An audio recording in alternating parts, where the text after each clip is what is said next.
Hey y'all, welcome back. My name is Dee and this is Dee's Bookish Musings. If you are new here, welcome to my channel. I do read a variety of genres. I hope you will enjoy the video and also stick around. I would love to hear more from you, and thank you for coming back. If you are a returning viewer or subscriber, I do appreciate you checking me out once again. Alright, so let's go ahead and get into this video. So I wanted to go ahead and upload this video before I went on a hiatus or figured things out with my camera situation and all of that. So I'm going to be talking about the books that I've read recently. Now I am going to do a recap of the books that I already talked about in my previous video, but not in like heavy detail. So let me go ahead and get into it because I don't want the video to be too long. And plus I did not want to forget these books before I left and came back. I probably would have maybe forgot some of the details. This is the first book that I want to briefly talk about, but if you watch my previous video, I went into somewhat details about this book, so I'm not gonna, spend a lot of time on this book. But this is Kennedy Ryan's Before I Let Go. This is book number 1 in the Skyland series, my very first Kennedy Ryan. I did say in the video that I enjoyed the themes of loss, grief. I felt the book was real. I don't think I mentioned that this follows a black couple, divorced couple. This is a second chance romance. And it felt like a black couple because of the banter and just how the book was written. I felt, or I saw me in the story. I could relate. That's what I'm saying.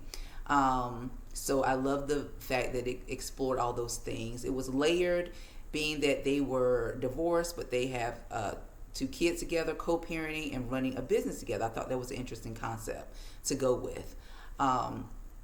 So this was not my favorite book, but I did appreciate the research that went in the care that was taken to write this story. I will say in general, I'm a page turner girl. I want to be captivated throughout the whole story, and I know that might be a little unrealistic, and I can accept a book maybe dry in certain spots, but to get to a page 100, it wasn't a bad story, but it wasn't the greatest in my opinion, and so I ended up giving this a 3.25. So the next book I want to talk about is Coffee Will Make You Black by April Sinclair. This is a 90s author. This was my first April Sinclair, and it follows Stevie Stevenson. We meet her when she's 11, 12 years old. This is set in the backdrop of the 60s civil rights movement. We see how the black family structure is. We see a adolescent girl, 11, 12 years old, challenging her black mom and all of the antics that go along with that. This was very culturally appropriate or relatable to me because of the language that was used. It brought a lot of nostalgia out of me as far as me growing up as a child. This is the perfect example, I would say, of why YAs are written the way they are written, because an 11, 12-year-old, 13, 14, 15, 16-year-old are not supposed to be perfect. They are literally changing before our eyes. They don't know who they are. They're coming into themselves, so they're going to make mistakes. Jean made a lot of young mistakes and stuff like that, but we actually see her mature and not really correct those mistakes, but correct her thinking, or change her thinking. I would say change her thinking about certain things. So this was really good. I really do recommend this one. This one does have book 2 and a book 3, which I do have those that I bought because I love that one so much. All right, so the next book that I want to talk about is this book right here. This is Yellowface. This is by, what is her name? Kuang. R.F. Kuang. I forgot her name. This is by R.F. Kuang. So I'm not sure how I discovered this book. I think I was scrolling Libby for audiobooks, and this one came on my radar. So I was like, I've loosely heard people talk about it, but really did not know anything about it. But it follows a white woman, whose friend, who is Asian, dies They're both writers, okay? So it is about books. And I know I said that I don't like books about books. This one literally is about books about books. But y'all, it was such a page turner. I rated this 5 stars. So anyway, it follows, I don't remember these people's names now. It follows a white woman. She was friends with another author. The author ends up dying. And as she's dying, this white woman, I forgot her name, I will put it on the screen because I can't just keep calling her a white woman, discovers or her transcript or her manuscript that she was working on at the time that she died, and she literally steals it from her and makes it her own. So that is like the whole premise of the book, right? Which was surprising to me when I looked at the cover. I'm like, I never would have thought this cover would be telling this story. So that was surprising. That's why I like to go into books blind. But anyway, we follow her as she is trying to convince people that she wrote this book and all the consequences to come along with this. So I love the fact that this dealt with a lot of social commentary about the publishing industry, and R.F. Kuang really was in your face, like blaring the truth. She was saying things that I'm sure other people are thinking. She said it through a character, okay? Does that make sense? Like all the things that people wish they would want to say, they know they can't say it because it's not politically correct. She pretty much played it out in the whole story. So I love that that it dealt with the publishing industry and the ideology behind certain things. It answered a lot of questions. Even though this is fiction, it still, like I said, I felt like she was maybe talking about how she felt, or maybe some author friends felt that way. I don't know, but it dealt a lot with race, okay, and white privilege, okay. We saw how the main character, her white privilege was like at the forefront, like at the beginning of the book, because at the beginning of the book, she was kind of envious of her Asian friend who was getting all the publishing deals and writing all the bestsellers and things like that. But we quickly see how she became a hypocrite. Okay, once she took the book from this author and made it hers, and it was all of a sudden a 5-star, right? A 5-star book. So I gave this book a 5-star because it was a page turner. It held my interest from the beginning to the end, and I feel like if any book can do that, then it's getting a 5-star for me, because it was funny in certain ways. Now I will say, don't take this book too seriously, although I feel like the truth was written in it, just in a satirical format. But don't take it too seriously, okay? Don't get offended.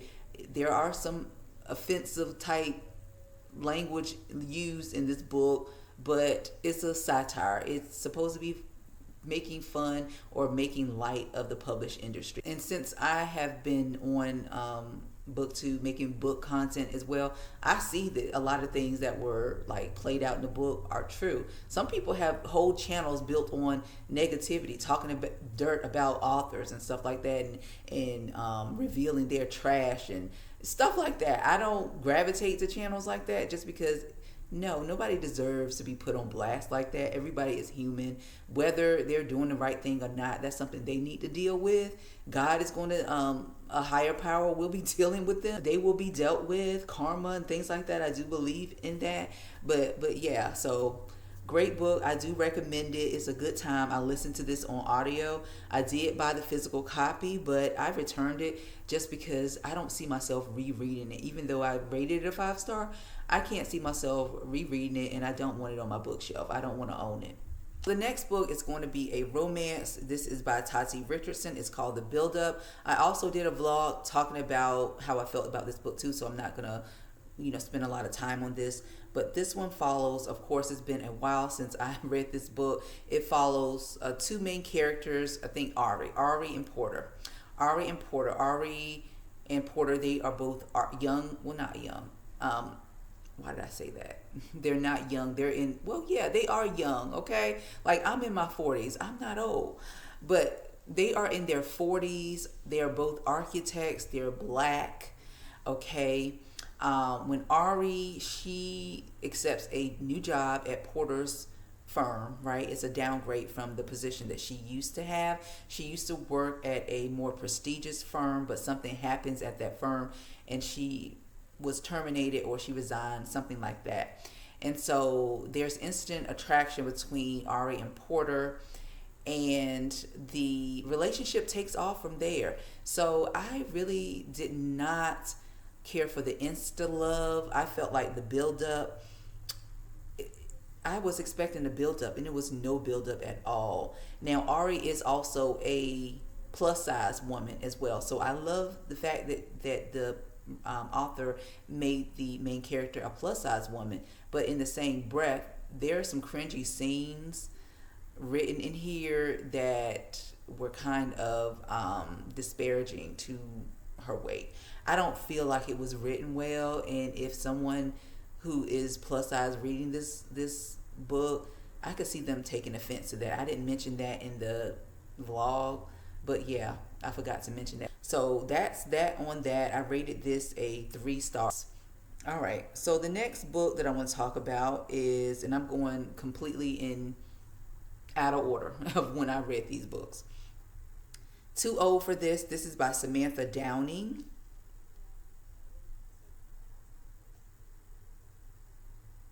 This one was my first Samantha Downing book, and I was going through Libby again, and I saw that this was available, so I went ahead. It sounded interesting. Elderly protagonist or main character, and so it's about, I think her name is Lottie. Lottie used to be a serial killer back in her day, and she stopped killing. She was in retirement. She was enjoying the simple life, right? Going to church, choir, meetings. She's got a little circle of church friends. She's a grandmother. Yeah, I think she's a grandmother as well. She's got one son. So she is in retirement from being a serial killer until one day, what's the lady's name? She's got a weird name. Ruby Plum. Plum comes knocking at her door because Plum has been doing some research on the back end and probably came across Lottie's case, because Lottie was accused of a murder, but they could never prove it, right? Years prior. So she's trying to rejuvenate or create this podcast or documentary about people who were accused of murders and were acquitted, something like that. And Lottie was not wanting to take part of that at all. So Plum wanted to convince her that, this is going to be a good series for her to get involved in, and she was not having that at all. And so let's just say she had to go back into killing people, okay? And girl, she was just plopping you over the head and not even thinking twice about it, okay? But because she's old, she's not on her game, and she starts making sloppy mistakes, right? She starts making sloppy mistakes. So y'all, I have never rooted for a serial killer in a book before. Lottie is so much fun. I listened to this on audio. I do advise that you listen to this one on audio. I have been enjoying listening to thrillers on audio versus buying the book, because now this one, once it comes out in paperback, I am going to buy my physical copy. I don't usually do that with thrillers, just because I feel like once you've read it, you know the twists and turns. But this one was, I want to say it was more comical, satirical, making fun or light of serial killing. I know that sounds crazy or egregious, but yeah, it's so much fun. Lottie is so much fun as a serial killer, okay? She was plopping you over the head and not thinking twice about it, chopping your body up and putting it in a big barrel and liquefying you and not even thinking twice about it. But yeah, I do recommend this one, rated at 5 stars, because it was entertaining from the beginning to the end. Please check this one out. It's a good palate cleanser. Yeah. All right, so the next book I want to talk about is Jesmyn Ward's Let Us Descend. Okay. Now, this is my Third, Jesmyn Ward. I read The Men We Reap, rated it 5 stars. Savage to Bones, rated that, I think I gave it a 3.3 to 3.5 stars or something like that. I want to preface by saying Jesmyn's writing is absolutely beautiful. It's undeniable why she has won so many awards. However, Let Us Descend, because I don't remember, and that's always a bad thing, right? When you really don't remember about a book, what it's about. I'm going to read some of the synopsis and then tell you how I felt about it. Okay, so here's the book. This is Let Us Descend, Jesmyn Ward. This one is about a young enslaved girl who is sold south by white enslavers who fathered her as she descends from the rice fields of the Carolinas to the heart of a Louisiana sugar plantation. She encounters a land, the rich yet unforgiving forests, swamps, and rivers of the American South that is teeming with spirits of earth and water, of myth and history, spirits who nurture and give, and those who manipulate and take. From one of the most singularly brilliant and beloved writers of her generation. That's what the synopsis says. So, yeah. So what I thought about this book is that I hate to tell you, my gosh, the writing was beautiful, but I didn't 100% enjoy the story. Like I mentioned, I also talked about this one in the previous vlog. I didn't 100% enjoy this one because there were spirits and ghosts and things like that involved, and to me it was very confusing. It was very, very confusing. I felt that, I keep going back to, the writing was beautiful and it was a reason why she wrote it that way. I did watch a video and someone did ask about that, and she was not able to articulate it 100%. So I don't know if this just came to her and she was just right. I don't know, y'all. I don't know. So I'm not going to speak on that. But that is the part about this book that I just did not like. Everything else I loved about the book. Okay, I loved the journey. This one was inspired by Dante's Inferno. That's I think so. Dante's Inferno, where she's, the main character is descending to hell, right? Hell being the Carolina sugar plantation where all this stuff happens to her. So the journey of her being sold, that was heart-wrenching and heartbreaking, and dealing with grief. She was grieving because of the loss of someone. I won't say who it was, but it says it on the back of the book. But yeah, it was those spirits, okay, that I just could not get down with. And so I don't want to discount this book because of that. I just didn't get it, okay, but somebody else might have. But of course, I am the reader, and so I have to give this one I want to say a 3.5. A 3.5. If it was not for that in the book, I probably would have enjoyed this a lot better. So that's all I can really say about that book. Okay, Jesmyn Ward was an author that I wanted to explore more in 2025. And so far, I've read 3 of her books, and all of them have the same type of tone. And so I know what I'm getting into if I pick up another one of her books. I do have one other unread book on the shelf, Sing Unburied Sing. I think that one also won a prize. And so I already know what I'm getting into if I decide to read that book. But she's a great writer. I'm not sure if she's the right writer for me. I don't know. Maybe I'll be a little selective. Maybe, I'll just have to see. I won't discount her reading her books because, like I said, she's a great writer. I cannot knock her writing. Her writing is beautiful. Anyway, let's move on, okay? Let's move on from that. All right. So what else did we read? Oh my God! This really? Okay. So the last book that I read is called My Husband by Maud Ventura.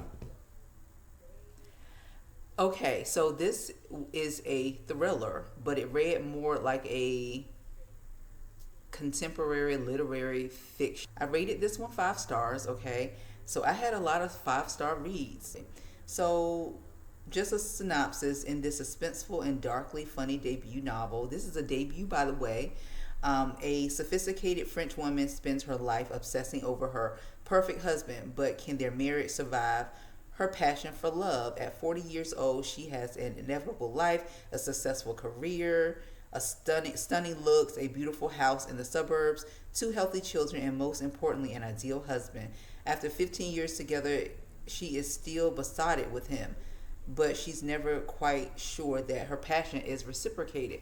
So she obsesses over him because she's afraid that he will fall out of love with her. So she stalks his every move to kind of respond to how or what he's giving back to her. For instance, if he does not come home on time or something like that, then she's thinking that he's out cheating on her. So she writes things down in her journal, and she uses the things that she thinks that he's not doing, making up things in her head that are not real.